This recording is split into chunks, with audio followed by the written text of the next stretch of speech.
Capítulo 17, 1. E veio um dos 7 anjos, que tinham as 7 taças, e falou comigo, dizendo: Vem, mostrar-te-ei a condenação da grande meretriz que está sentada sobre muitas águas. 2. Com a qual fornicaram os reis da terra, e que embriagou os habitantes da terra com o vinho da sua prostituição.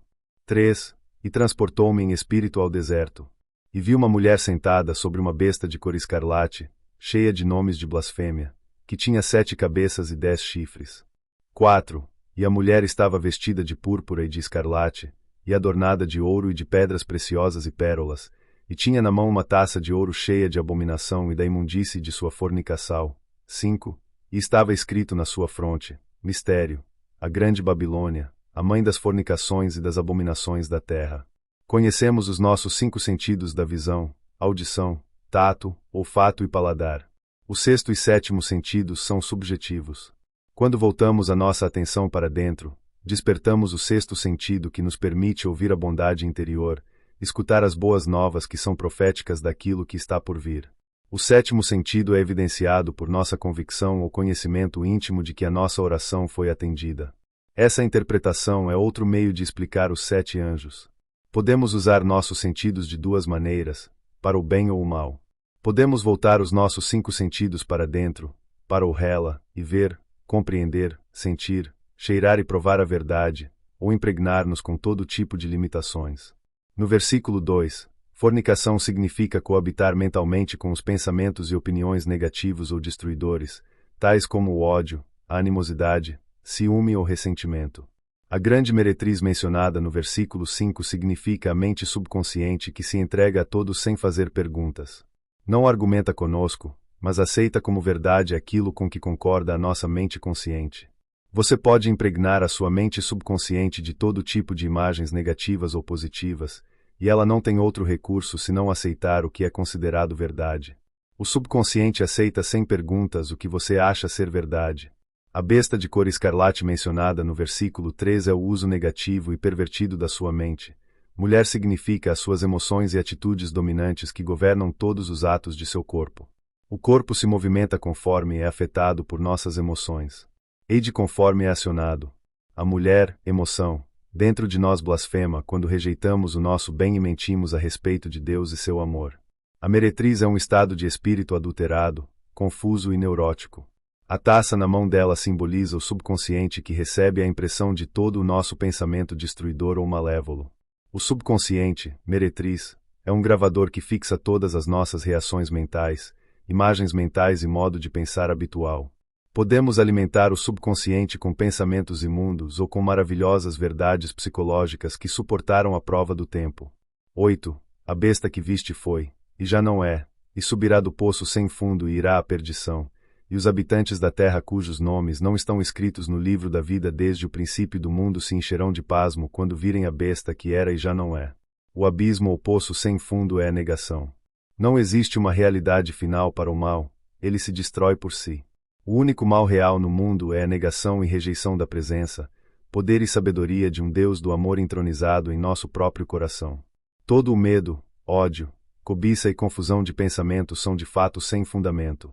Não existe princípio de medo, mentira, ciúme ou ódio, e, não tendo realidade, eles têm de passar. Podemos dizer que o ciúme, ódio, animosidade, rancor, pobreza são fatos, mas o amor, a paz, a alegria, fé, boa vontade, confiança, bondade e abundância são as verdades do ser. Devemos distinguir entre um fato e a verdade. Criamos um fato com a nossa mente, mas não podemos criar a verdade.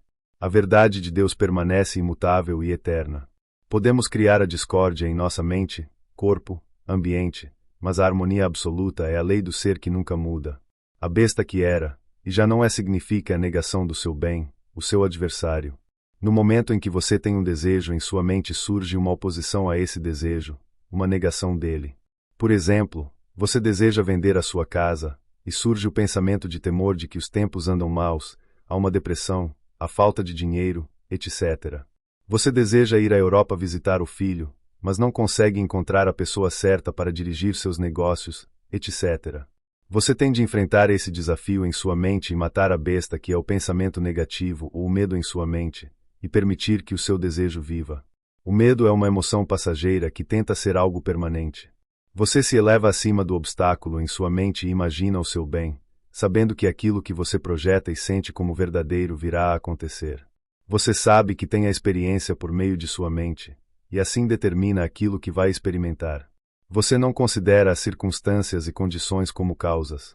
A sua convicção mental é a causa e o efeito se segue. Esse conhecimento lhe dá fé, confiança e satisfação íntima. 10. São também 7 reis.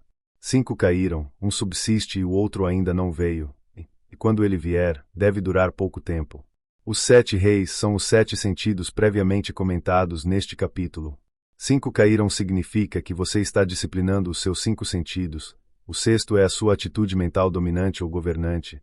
O sétimo é o que está por vir, a sua convicção ou total aceitação mental.